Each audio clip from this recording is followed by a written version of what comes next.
You want to do the introductions for a change? Right then, we are the Psychology Brothers. We have pointless stories, but With a point? Added over. always with a point. Always with a point. No, I'm just saying always with a point. I've got that then. Thanks, Craig, for that confident boost. What we're going to talk about? Usually Can we talk first of all about how I feel a little bit on the edge of this seat? Is that a metaphor? No, Okay. it's a literal statement. I think What we usually do is just click that camera, go, one take, and we think of something, don't we? Luckily, we've always thought something to talk about. what I would like to talk about is how insecure we all are. Your eyes look really nice in this light. That made me feel a little bit insecure. So why do you want to talk about that? I don't know, I just think, for me, my experiences, I've always felt very insecure about being myself. What about you? Strange as well, because you're a good looking lad, very intelligent. Strange, isn't it? Stop it. It's happening now. Really? It is, yeah. Don't like compliments. I'm not a big... Somewhere inside me I want compliments, but when I hear them, I instantly feel a little bit... not completely happy with hearing it. Is that because you don't love yourself?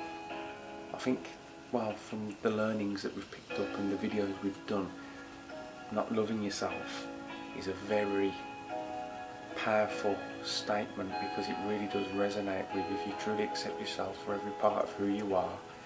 When someone compliments you, it's not going to make you feel slightly defensive in some way, is it? Now we've gone on to this, why don't I say to you a few questions and just speak, speak the truth? Okay, go on. Do you think you're an intelligent lad? I think I'm moderately average at intelligence. Modest as well. Modest, aren't you? Do you think you're a good looking lad? I think I'm moderately average. Modest as well. So, When you're saying modest, it's making me feel a little bit insecure. really? It is, yeah. So, how can you ever get comfortable with someone paying you a compliment? Because that compliment is very, very true. Tell me some more compliments and I'll tell you when I feel better about it. I think you've got a kind heart.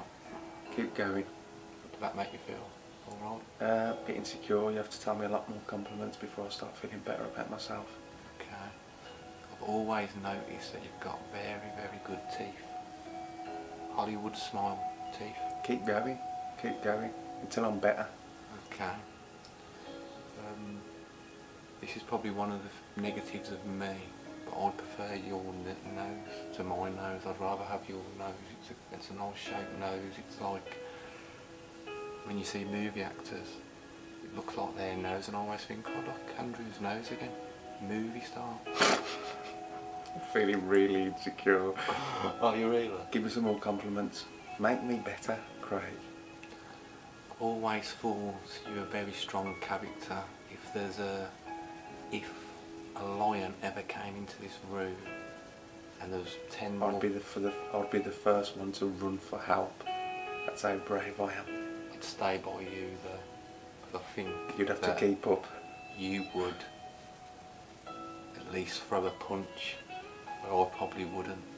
So I'll come stand by you. At least Andrew will try and knock him out with one blow. So, I think the more compliments I hear, I'm still not going to get better. I'm still not going to feel secure in myself to receive You're a that waste of compliment. space. You're ugly. How does that make you feel? Surprisingly, it makes me feel just as insecure as it does when I hear a compliment. Because you know that's not true. I think it goes with what you said about loving yourself and accepting yourself for all your flaws and all the things that you deem good about yourself. Your nose is awful. Awful shape. Not actor, not Hollywood actor, more like a boxer's nose. boxer's nose. Yeah, I mean, I think it doesn't matter what you say, really.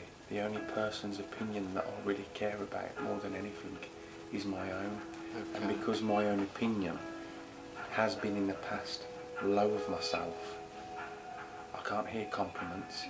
They cause me some sort of discomfort, and hearing negative things about myself hits me with equal discomfort, which is quite paradoxical and strange in a way, isn't it?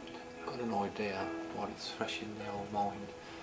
Why don't you say to the camera a couple of things that you truly believe are your good points, and then tell me how you feel about that? Okay. We'll cry into the camera. What I feel is truthful about me, and what I can say with absolute conviction, is that one of my best qualities is knowing that I'm imperfect, and in a way that makes me feel pretty perfect. The fact that you're not perfect makes you feel... Yeah, it seems to take that pressure off me, that I'm not trying to be something more than I am. I'm just happy as I am, and that seems to lift a little bit of the burden that I feel. And that made you very comfortable saying it. Yeah. You've got bad points, you've got good points. More good or bad? I'd say you've got a lot more good.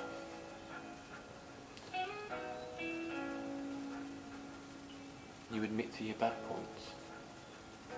My bad points? I've got plenty of bad points. I've got insecurities. In the past I've had a temper. I've been easily aggravated. Never noticed that. I've been judgmental. I've been weak.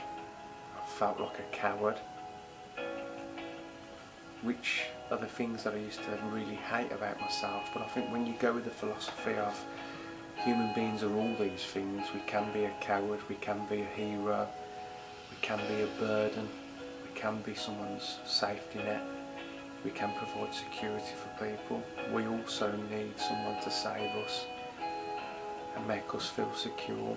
So we're a mixture of a whole ocean of different inner beings, aren't we? You can't swim either, can you? Swim? Not the strongest swimmer, are you? No. This is coming from a man that used to have trouble floating in a swimming pool with a float. That's how difficult he found swimming. The ladies and gentlemen at home, I think that was a little bit of an about ego defence mechanism. under attack, so you attacked back with a fact from my past, which is true.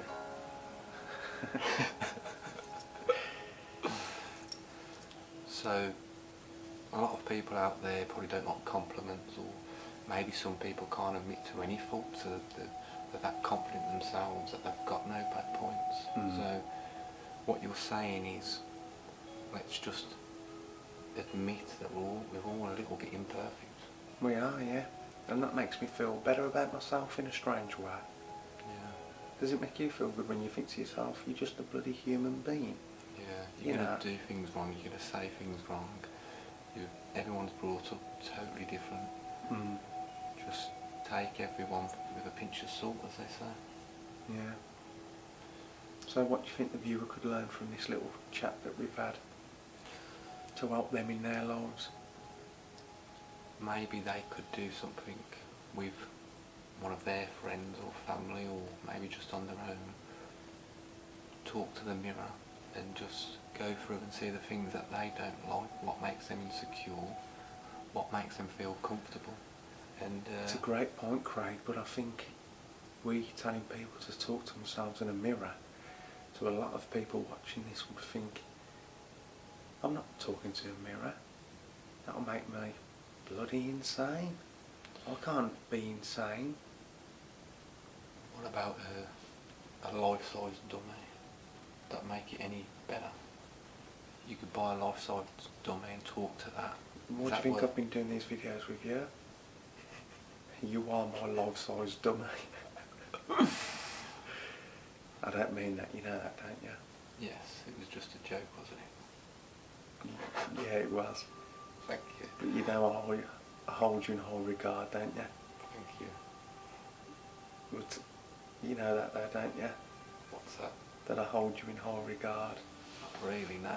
You wanna Well, I enlighten think me? as a friend, as a beautiful soul friend that Craig is to me, Craig Powell has always brought out the best in me.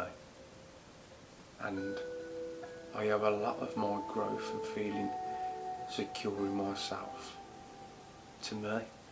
And Craig gives me a little bit of that as well. How does that make you feel? I felt a little bit sick to start with. A little sickly feeling came inside because I suppose that happened because it was getting serious. You got serious. I did. And I didn't enjoy that. Well, go on. Which is my own problem. It was lovely for you to say that, lovely words. However, I didn't really enjoy it. But that's because you got a little bit serious for my liking. And you don't like people being completely serious with you. Why, Craig? Have you been hurt in the past when things get serious? I suppose I block seriousness out. I've got to start facing that seriousness. And, Why would you block seriousness out for? I suppose I just like to have fun. I like to have a laugh and not get too down with emotions. Probably because I'm a very unemotional person. Well, I don't think you are. I think you're very emotional, but you've just got good at keeping a pretense in your mind that you're not emotional to protect yourself from how you truly feel it. And I also think, based on what you've just said, is that the reason why you don't like seriousness is because you associate seriousness to every bad emotional experience that you've had growing up. Well, as you've said in previous videos, it's those experiences that have moulded and shaped the great friend that I see in front of me now. Yeah. You're still feeling sick? A little bit uncomfortable, probably just because when you talk about something that's close to your heart or inside you, you just can't help but feel uncomfortable, can you? You're never probably going to master that feeling, are you? You could probably go 10 years and get compliments and still have that little bit of feeling for you and vice versa. Initially, I think, yeah, but I think with work, time, and being in an environment where you can speak openly about your feelings, whether it be with friends, family, a good therapist, or, as Craig said, just by speaking with yourself and understanding yourself. Yeah, I'm certainly a lot better because I know now that that is something that I do. Whether I didn't know that before, I didn't realise I didn't like serious issues at all. I blocked it out that much, I didn't even realise I was doing it. It's about understanding why you do the things you do and what makes you nervous, what makes you happy, and why they do that. And you know, this feeling, this understanding of yourself, does it make you more loving to other people? Oh yeah, 100%. You view everybody. Next time you see someone react, if you go and speak to them and you had a bit of time to speak to them and learn something that you never knew from their past, you will realise they just reacted like that because of that. So therefore, there's no need to say, God, what an overreaction. She's a bit crazy, isn't she? He's a bit mental, isn't he? I wouldn't like to go for a drink with him.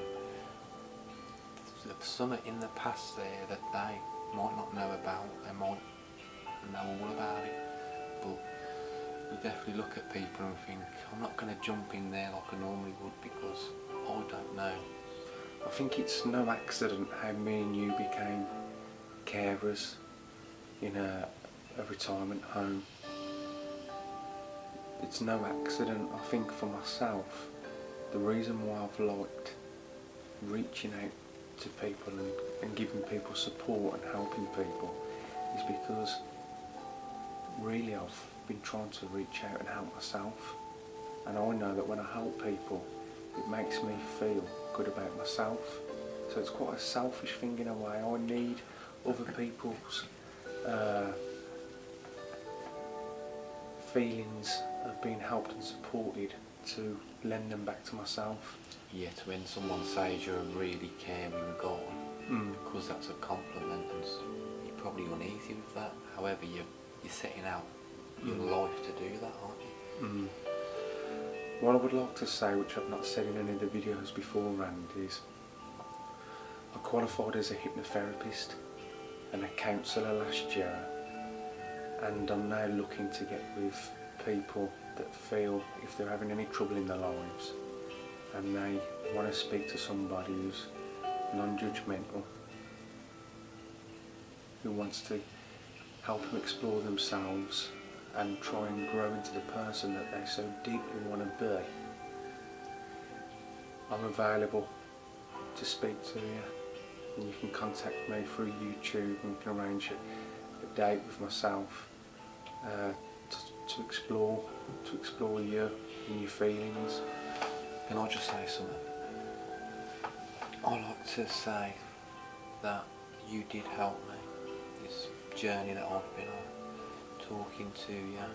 I felt a lot of negative thoughts about all sorts of things, and you kind of see that it's something that is out of your control.